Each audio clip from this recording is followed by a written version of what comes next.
एक बार की बात है। एक प्यारे से गांव में परी नाम की छोटी बच्ची रहती थी। परी बहुत जिज्ञासु और शरारती थी।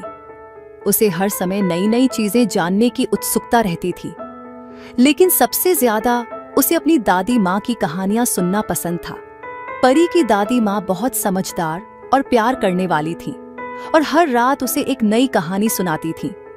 एक शाम जब आकाश में तारे चमक रहे थे और हल्की ठंडी हवा बह रही थी, परी अपने गर्म रजाई में लिपटी हुई दादी माँ के पास आई। परी ने उत्साह से पूछा, दादी माँ, क्या आपको कोई जादुई किताब की कहानी पता है? दादी माँ मुस्कुराते हुए बोली, बिल्कुल परी, ये कहानी तो बहुत पुरानी और अद्भुत है। क्या तुम सुनना चाहोगी? परी ने खुश होकर सिर हिलाया और बोली, हाँ दादी, जल्दी से सुनाओ। बहुत साल पहले एक घने जंगल के बीचों बीच एक जादुई किताब छिपी हुई थी। इस किताब के बारे में कहा जाता था कि यह किताब जिसने भी खोली उसे संसार का सारा ज्ञान मिल जाएगा। लेकिन इस किताब को खोलना आसान नहीं था। इसे खोलने के लिए 3 कठिन पहेलियां हल करनी होती थी। इस किताब को खोजने निकली एक बहादुर और समझदार लड़की जिसका नाम नन्ही था।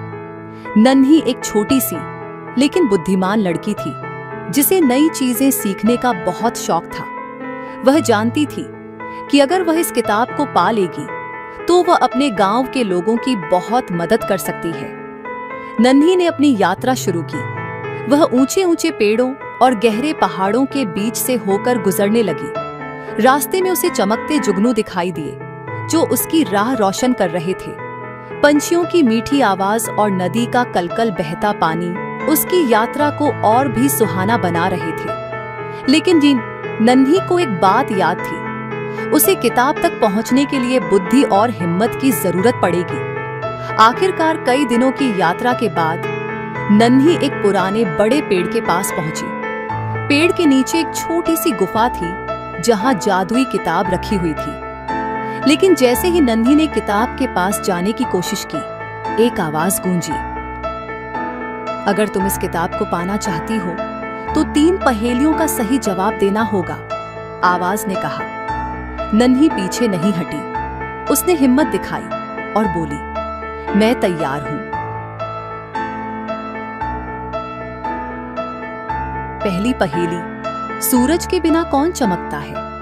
पहली पहेली थी, सूरज के बिना कौन चमकता है? नन्ही ने सोचा, सूरज के बिना चांद। तुरंत किताब का पहला ताला खुल गया और उसके चारों ओर हल्की सी रोशनी बिखर गई। नन्ही ने राहत की सांस ली, लेकिन उसे पता था कि अभी 2 और पहेलियां बाकी हैं। दूसरी पहेली, ऐसी कौन सी चीज है जो बांटने से बढ़ती है? अब बारी थी दूसरी पहेली की। आवाज फिर गूंजी, ऐसी कौन सी चीज है जो बांटने से बढ़ती है? नन्ही ने थोड़ा सोचा और फिर मुस्कुराते हुए बोली, प्यार। और देखते ही देखते किताब का दूसरा ताला भी खुल गया। अब किताब आधी खुल चुकी थी, लेकिन अभी आखिरी और सबसे कठिन पहेली बाकी थी। तीसरी पहेली, वह कौन सा जादू है जो इंसान को सबसे शक्तिशाली बनाता है? आखिरकार तीसरी और सबसे कठिन पहेली आई। आवाज ने कहा, वह कौन सा जादू है जो इंसान को सबसे शक्तिशाली बनाता है? नन्ही ने चारों ओर देखा। वह सोचने लगी, शक्ति, क्या यह ताकत है या कोई जादू? तभी उसे अपने गांव की याद आई।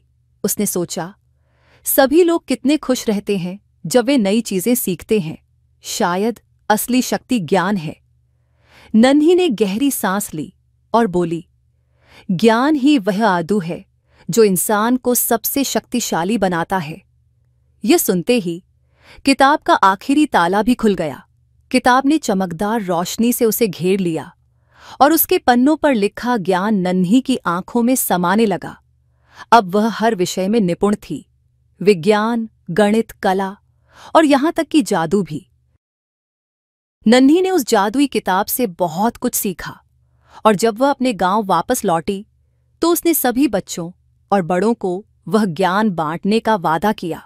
गांव के सभी लोग नन्ही की प्रशंसा करने लगे और वे समझ गए कि असली शक्ति हमेशा ज्ञान में ही होती है। दादी माँ ने कहानी खत्म की और परी की ओर देखा, जो कहानी सुनते सुनते बिल्कुल खो गई थी। दादी माँ ने प्यार से पूछा, बताओ परी, इस कहानी से तुम्हें क्या सीखने को मिला?